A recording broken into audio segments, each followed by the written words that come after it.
Hello, day of my home studio.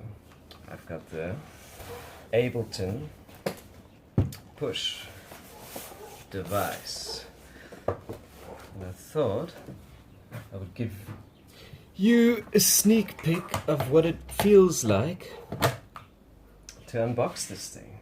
I haven't looked at what's inside this yet, although I have already raided the Hessian bag that they give you when you buy one of these things, and that included some funky paraphernalia. I've got a lanyard, nice tough one. I've got a mouse pad with zebra stripes. I kind of like that. It's the Ableton logo. The bag is branded. I kind of like these. These are the little details that really make you feel like you bought something worthwhile. I got some stickers with this.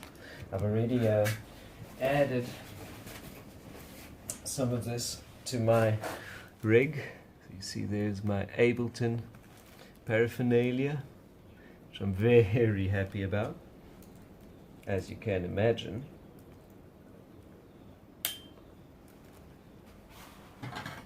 But what's most important is, of course, oh yes, and I got a t-shirt.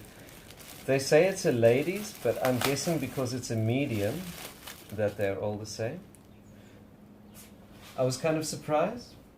I'd expect, oh, I like the fact that it's got the Ableton on the back as well as the logo on the front.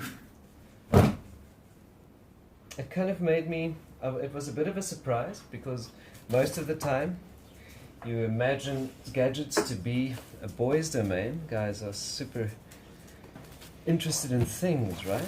So to receive a medium-sized woman's t-shirt with it was kind of interesting. I surely will enjoy wearing it if I fit inside it. Otherwise I'll have to find a woman to wear it, right? So this box, the Ableton push box, has always looked really cool to me. I like the fact that it's like all cardboardy on the outside, but they haven't completely let go of the disco fashion, because it's all lumo yellow kind of stuff on the inside, which kind of makes it funky and cool. I like what's going on here. Now, this is one of the key features of the packaging. So a lot of people go and buy like a really expensive deck cover for their pushes, but I've been reading online that the rest of everyone is just using the polystyrene cover that comes with the controller, and it's quite an effective dust cover for it. I see they embedded all the bits and bobs into the bottom styrofoam. In fact, I have a sneaky suspicion that I might have a flight case that is going to fit this styrofoam packaging quite well, but I'm going to have to gauge it for size.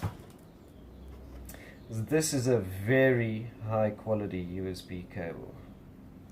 Now, I've had a few musical instruments, DJ controllers and things. This is the most premium 45 degree, 90 degree USB cable I've ever seen with a device. Now these, okay, so the power adapter for it is like convertible. So this is actually a traveling setup. It's got like European, American plugs and Chinese plugs, and it's got the universal European style tip, which is what I'm going to primarily have to use. And you can feel when it clips in, it's kind of, it's good quality stuff, eh? This adapter, power adapter, it's like ridged, make it easier to plug in and out. What I sometimes do for my devices, I'll still have to decide about this one, is I sometimes go ahead and get myself a 3-pin South African style plug for these things, so I don't have to worry about my power connectors when I'm doing shows. Now what I'm seeing here is this is a little bit trickier than I anticipated to assemble. What the? How would they expect me to add my...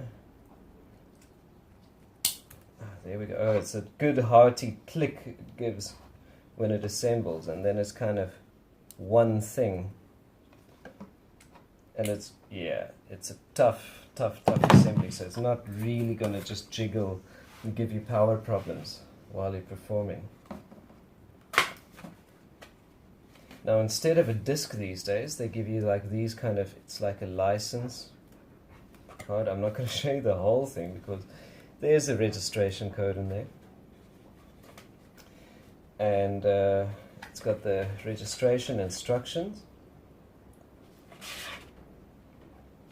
And an additional set of stickers, which I'm very happy about, because I didn't feel satisfied with the stickers that came that I've already used. I would like to put them everywhere, and so the additional stickers are really going to help with that. So I like that idea.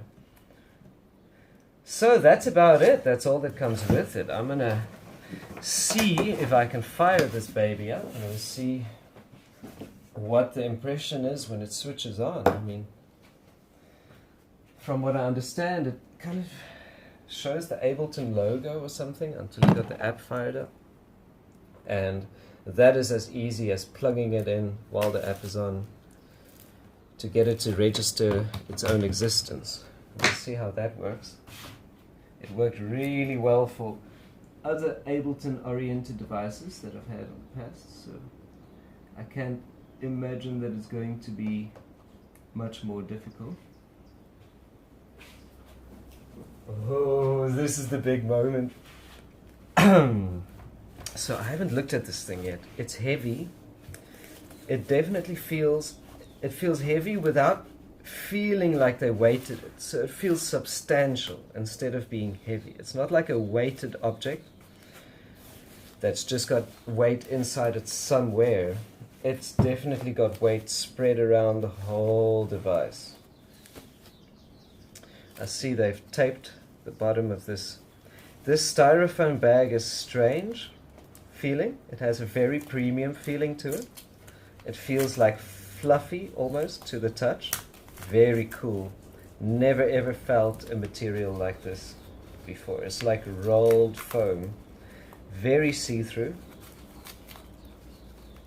Trying not to damage it too much because I might actually use it as a cover one day.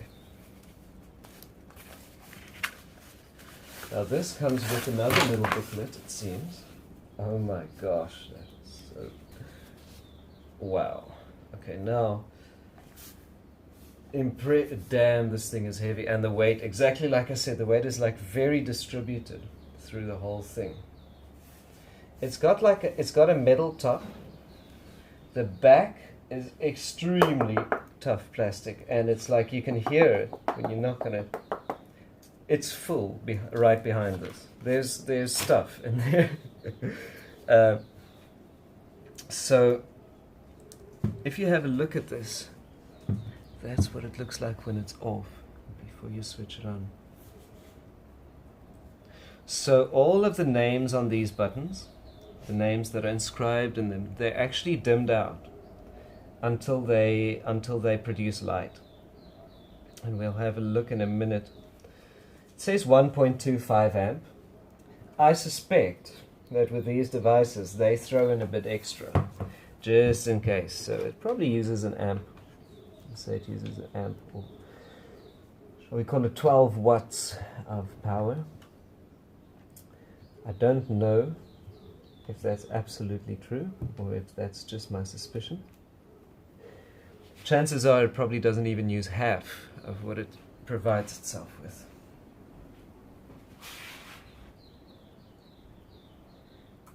So, I'm going to see, I have a quick connect for my sound rig here, it would appear that the device's screen displays the Ableton logo. And as far as I understand, this is what they call like MIDI. It's like a MIDI mode. And it's the software itself that actually unlocks the rest of its Ableton functionality. So we'll have a look at that when we plug it in. Man, I must say, I am so impressed with the sheer quality of this USB cable. It feels like old Sony headphones. They used to have this soft to the touch type of a rubber. And that rubber used to throw me off a bit because whenever it gets close to a heat source, it kind of shies, it melts away from it. It's kind of unexpected when you think about the material. It feels so much like silicone. I really enjoy the touch of this USB cable. I think I'm going to keep this USB cable with my device instead of swapping it out for a thinner or more convenient one. I like it.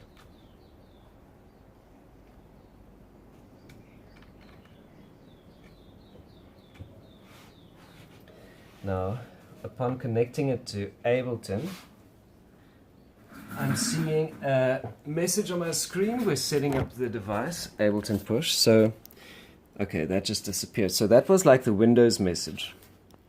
Kind of expectable at this point. I am slowly running out of battery power, but I don't think that's a big deal.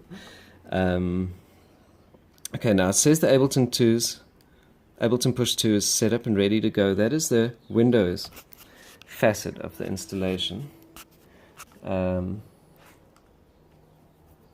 Beyond that, let's just see if I can get audio.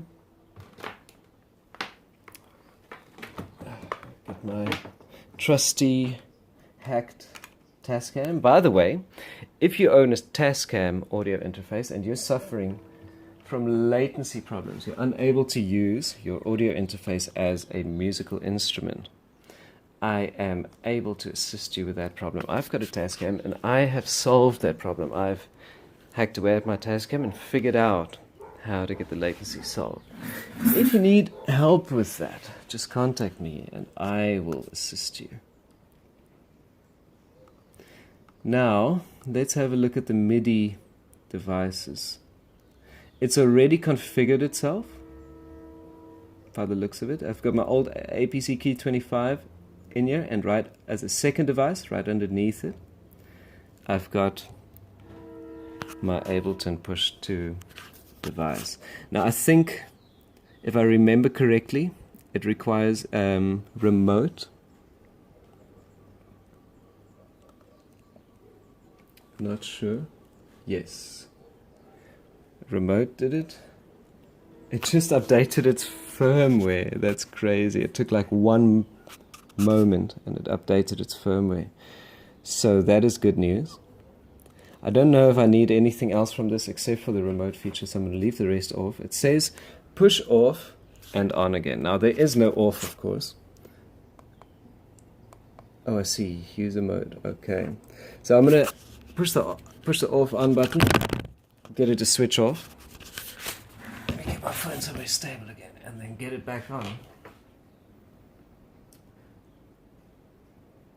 Oh. Now, oh my gosh, this thing doesn't just display. Now you might not have seen this off of the camera. This thing doesn't just display lights on this little bank. It actually fades them in and out. It's things like that. I'm a very tactile person and I like aesthetics, I like ergonomics. In fact, to me that is the most important thing about how I get my confidence when I work with these kind of things, is how it feels. And I must say, I like the way it looks and I like the way it feels. I want to switch this thing off and on again just to show you what it did. So you see that off, there's kind of a blink to switch off, and what I liked is there was no residuals, like it just went off. So there's obviously some fake grounding going on inside, some resistance to get rid of all the power when you get it off, which is very cool.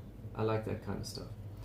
And if you look at when you you switch it on, you see the screen kind of fades for a moment, but the light when it connects, yes, that's what I like. I like that fade, and you know, fancy cars have that too, like modern cars. And yeah, that to me, that is like really the sign of it being premium. Now, what I'm seeing off the bat is I'm seeing the fact that my instruments are appearing, my tracks are appearing, and they're being labeled. So I can see the MIDI devices and the audio devices labels on the screen. I wouldn't call it a high resolution screen. It is perhaps the same. It's OLED by the looks of it, or no, it's not OLED. It's LED, but they made it look like OLED because it's always black. And then the screen has got about the resolution of like a basic laptop. Like when you buy a basic laptop, if you get your head up close to the screen, or like a desktop monitor. Say if you buy yourself like a 23-inch desktop monitor, HD, you're going to get that same pixel aspect ratio. Let's call it 70 to 100 DPI on the screen. The things that stand out to you immediately when you switch it on is that some of the functions of the device light up. They express themselves to you, and they tell you, hey, I exist. Right now you can do these things. So the one thing that I see is delete and undo. Very important. You know, it's these kind of buttons. If you don't have them, you're reaching out for the mouse every single time. And when you reach for the mouse, you're like, it kills the little fairies that make your soul worthwhile.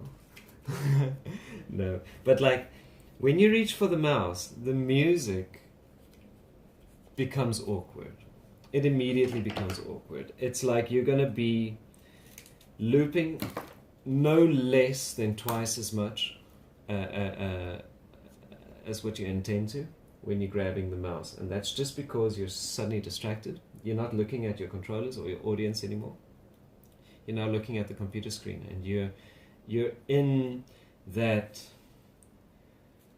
desktop silence where music doesn't really come from Windows. You know, Windows isn't really, it doesn't communicate inspiration. And so what I like to see is that where that situation where I'm a tractor DJ. You know, I learned on Pioneer devices how to play music without accessing the mouse. And I'm one of those DJs who actually went and, you know, like you train your own presets for your device so that you can control the functions that even the producer of the device didn't anticipate you using. That's the kind of person I am. So two of the reasons why the push is so important, because you first of all don't have to do any of that. You don't have to map the device in order to use it. And second of all, that you get access to all of these kind of functions that keep you away from the mouse. So to me, that's super important. Now I see this, if you see this like spread of orange lights, oh wow, it's like, you can say these are touch triggered. It's amazing. It's like a little bump or a tap and they engage. So I want to quickly talk about what I've come to learn about how these things are mapped. So from what I understand, I just want to see quickly. So yeah, you see when okay, you won't see it so much on the camera. Maybe if I bring the camera in closer. So if you look at, I think my lens is dirty.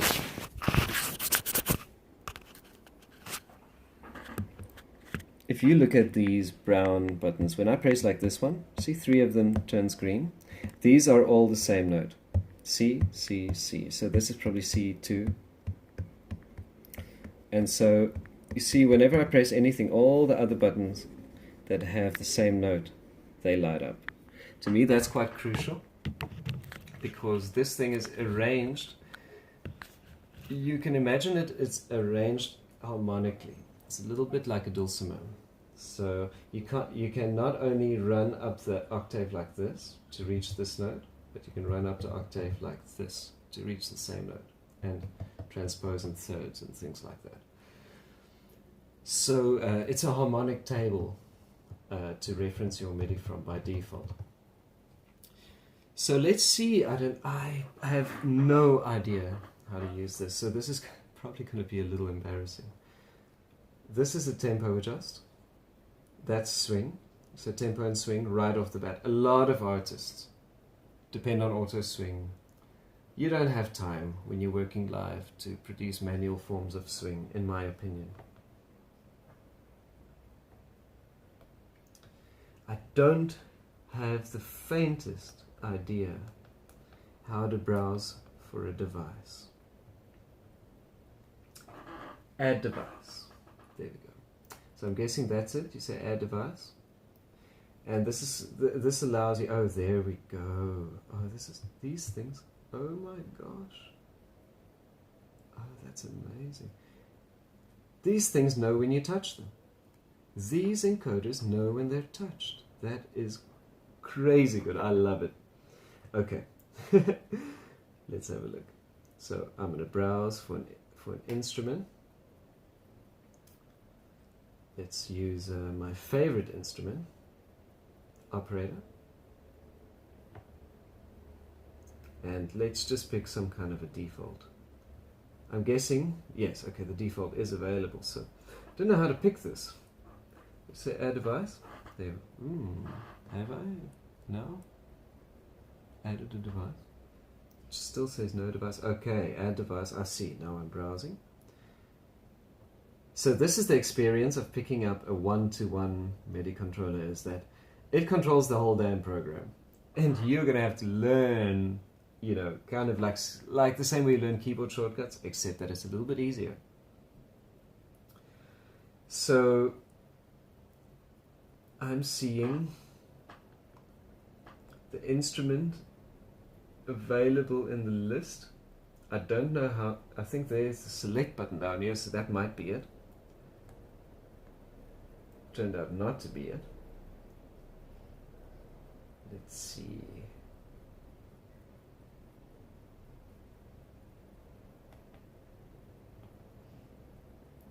Instruments. Once again. Let's get this back on operator. I wonder how I do it. Okay, I see two lights on at the top right.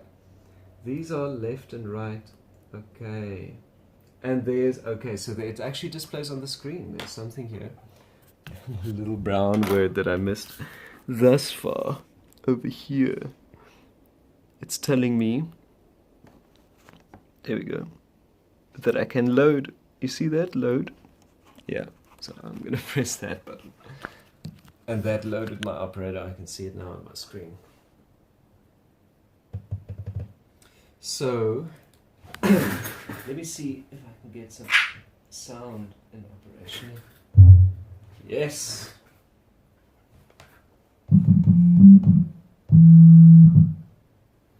Now, from what I understand is that this is velocity and pressure sensitive, which I don't really know what that means. I guess I will find out later on. I can immediately see an amazing amount of settings available to me. So this must surely be, yeah, this is for configuring the device. Wow. So you got your operator allows you to tweak each one of the oscillators independently. And that's exactly what's available here. So you can tweak any one of the 4 oscillators that it has available. I'm really liking that.